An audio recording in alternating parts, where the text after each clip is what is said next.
Hey, what's up, everyone?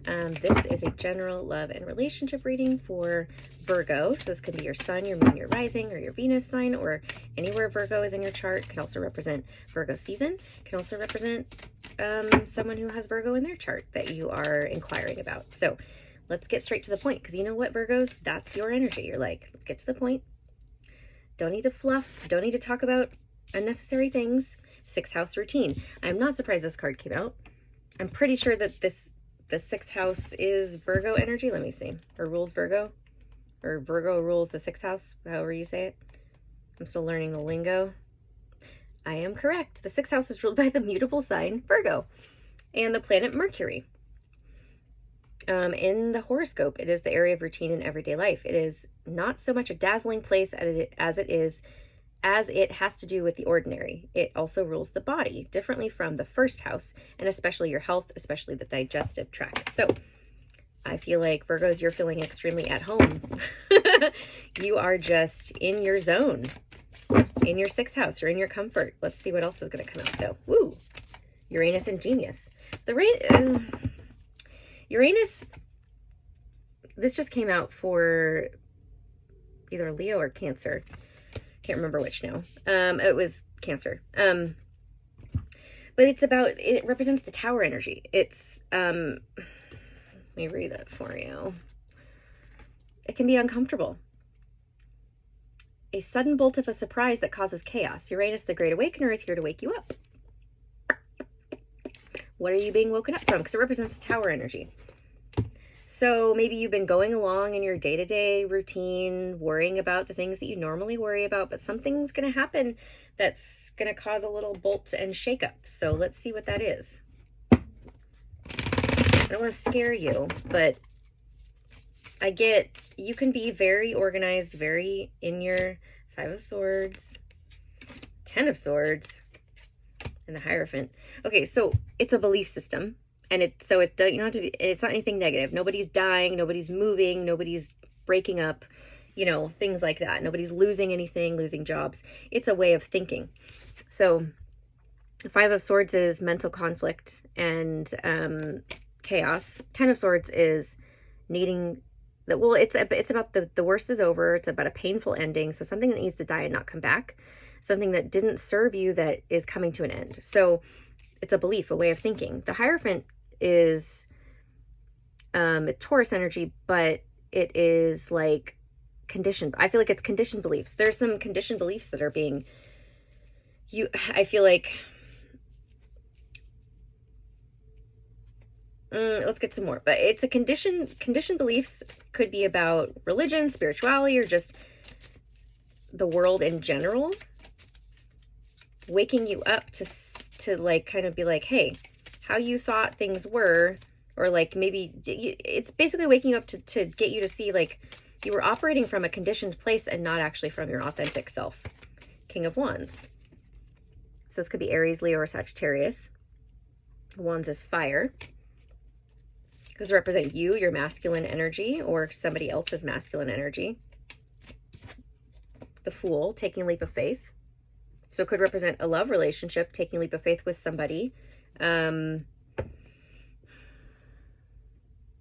Maybe it's somebody you weren't expecting. Somebody who comes in and you meet this new person who embodies this King of Wands energy, and it's not anything like you've ever experienced before. It kind of kills all of the conditioned beliefs you have had about relationships. That could be, and it's like needing to take a leap of faith in that direction with that person. The Knight of Swords. It's again about communication. So I get it's possibly somebody coming in and communicating to you, being impulsive in their communication also. A Knight of Swords can be about being impulsive. I mean, these two energies are a little bit similar in that, like, it's kind of being impulsive and trusting, like, I don't know. There's an energy of just jumping, just doing it, not thinking. And that is so not Virgo, right? Is like Virgos are analytical. Literally on the card Virgo, it says, I analyze. You guys are organized, you're analytical, and you meet someone who's just like flies by the seat of his pants. He's passionate and energetic, and he says and does whatever he wants, and that may be destroying. You're seeing through that the where you have been conditioned to not do that. More swords. So yeah, a lot of mindset stuff is happening. Page of Swords is about observation. Could also be about communication or writing things down.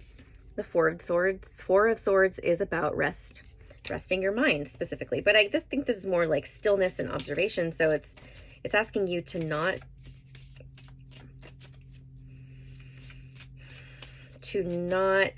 necessarily take action, but to observe your thoughts, meditate more, actually, which is so cliche to say to people now. Eight of Wands. See, Eight of Wands is passionate communication. Also, it could be about passionate communication. It's known as the arrows of love. It's manifestation. It's stuff moving forward very quickly, making progress.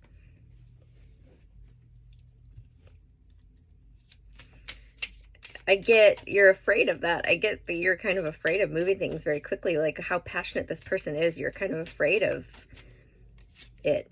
Queen of Cups. Queen of Cups is Cancer, Scorpio, or Pisces. But like it, you know why you're afraid of it? Because it hit the energy of that person kind of, I don't want to say forces you, but it causes you the reaction. The reaction within you is to drop into your emotions and your heart space, and that's not necessarily easy, or it's let me say that's not easy. It's, well, yeah, it doesn't come as naturally to you Virgos. Ten of Pentacles is about abundance, having everything in the physical world, a culmination and completion, getting somewhere. Like, you know, you've been working towards something. And the Knight of Wands, which is about passion. And he's the Casanova. I'm coming in quickly. I'm going to sweep off your feet. And I'm going to leave just as quickly. What I got was like, you maybe been doing work on yourself, or, you know, you've been healing with that Queen of Cups and building up your stability and your abundance, and you're kind of afraid of somebody coming in and destroying it with their reckless behavior. With a Virgo, you know, you're like kind of like, fuck this, man. Like, I work really hard day to day to create the stability in my life. I'm not going to have somebody come in and fuck it up. Seven of Wands. Yeah, you're defensive. See? But it's also about having the higher ground. So it's like, you may feel like you have some forces against you in terms of passion.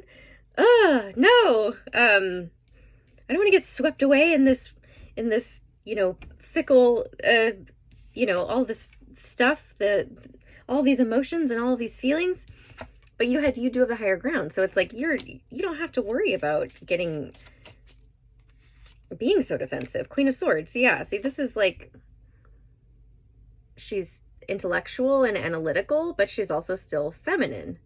So it's like, you can be soft and also logical at the same time. You can be feminine and masculine at the same time. To me, the Queen of Swords is the most masculine of the queens, because masculine energy to me is more logical than feminine energy. So you can still be balanced and be in your feminine receptive state, that Queen of Cups, and still receive and not have to worry about getting swept away with somebody else's energy. I feel like that's the fear here that's happening. It's also about communication. So it's like, communication is needing to be had. Oh, we have the Lovers. Communication needs to be had in terms of you communicating your boundaries, you stating what you need and want, and also that other person. Like, maybe this other person isn't great at communication, so it's like asking that they work on that too in order for you to be with them. That's not a hard ask. Or, I mean, it may be a hard ask, but it's not like something that's like unreasonable, I guess. The Lovers, it's Gemini energy, but it's your love counterpart, your match, your person who pushes you to.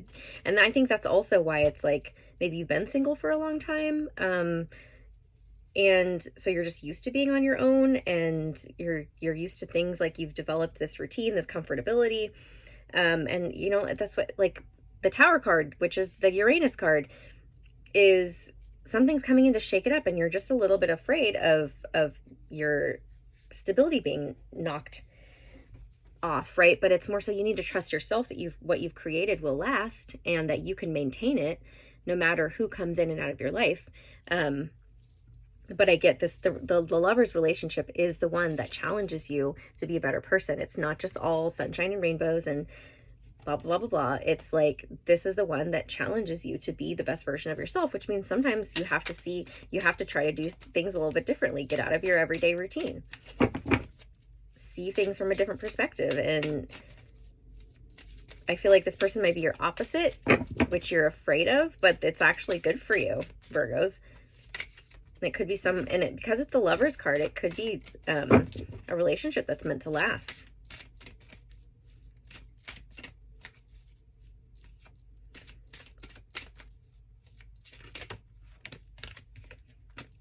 Dream a beautiful dream.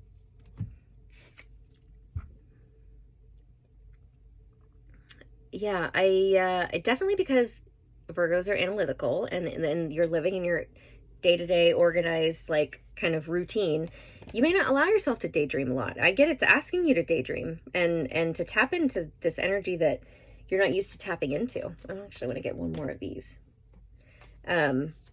Believe that you can have everything in a relationship. Well, yeah, like, are you allowing yourself to dream about the type of relationship you actually want? Sacred Fool. Did we have the Fool come out twice now? The Sacred Fool. Yes, we had the Fool come out. It's asking you to be vulnerable. Being the Sacred Fool is about vulnerability also. You see how she's naked?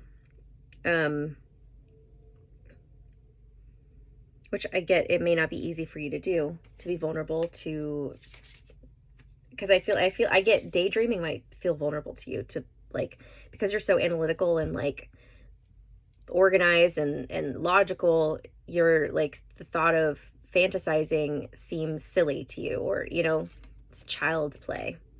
Surrender to the magic of who you are. Yeah, you don't want to tap it. You're afraid to tap into your magic. It says we all have magic within us, even in the mundane aspects of life. Remember that you are a magical being with a uniqueness and worth that come from just being you. There's aspects of you haven't tapped into yet, and I get that, or you're afraid to tap into because you're afraid to lose control or to be knocked off your balance and not have security and stability. And, like, for whatever reason, you're associating that if you were to be passionate, if you were to be impulsive, if you were to be spontaneous, like the energy of this person who's coming in, that it means something negative about you, that it means you're going to get, I'm pretty sure this came up in the last reading too, that I did for Virgos, which was this fear that, you know, fear of new beginnings. And it looks like with somebody specific who is going to remind you of what you're capable of, the magic that you have within you. It's not all, you know, work hard and like never have fun or play, or magic also exists in the world. You got to find some balance there. So yeah, if you resonate with this and you like your own reading, you can go to my website, empoweringauthenticity.com. Let me know how this did resonate for you. And don't forget to subscribe and follow me on Instagram at empowering authenticity. All right, bye.